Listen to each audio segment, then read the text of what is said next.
Today we're unpacking Vikram Chandra's monumental novel, Sacred Games, and its equally provocative Netflix adaptation to explore what it reveals about modern India, the colonial hangover of power, and the mythic city of Mumbai itself takes us deep into the labyrinth of sacred games. Vikram Chandra's 900-page epic that maps Mumbai not just as a city but as a living, breathing metaphor for India's colonial and post-colonial condition. Published in 2009 and at the heart of Sacred Games are two intertwined lives, Inspector Sartaj Singh and Ganesh Gaitonde. Sartaj, a wary Sikh police officer, moves through the decaying institutions of a corrupt system marked by personal disillusionment and professional inertia.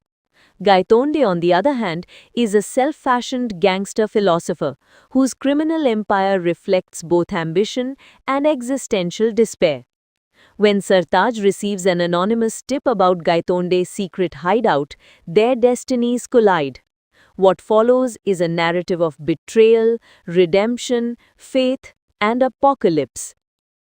Chandra's narrative moves across decades, from partition-era wounds to the liberalization of the Indian economy, merging personal trauma with national history. But this isn't merely a crime story. The title Sacred Games itself alludes to the Hindu cosmic idea of Leela, the divine play, suggesting that even violence and chaos are part of some larger, inscrutable design. In this way, Sacred Games becomes not just about Mumbai's underworld, but about the moral and spiritual underworld of modern India.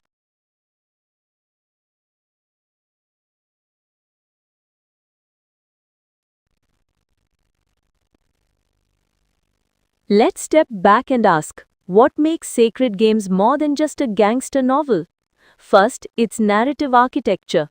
Chandra combines detective fiction, mythology, and cyber-age espionage. This blending of high and low genres dismantles the colonial hierarchy of serious and popular literature, a profoundly decolonial gesture. Second, the novel's language and form.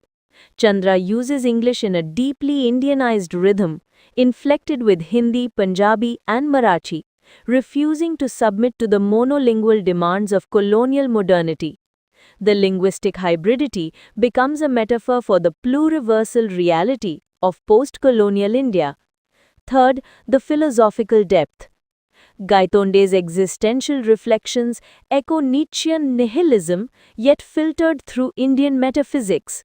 This complex synthesis, violence intertwined with mysticism, mirrors the contradictions of a society haunted by its colonial past and neoliberal present. From a decolonial perspective, Chandra reveals how power replicates itself through both colonial governance and post-colonial capitalism. Sartaj Singh's police uniform and Gaitonde's criminal empire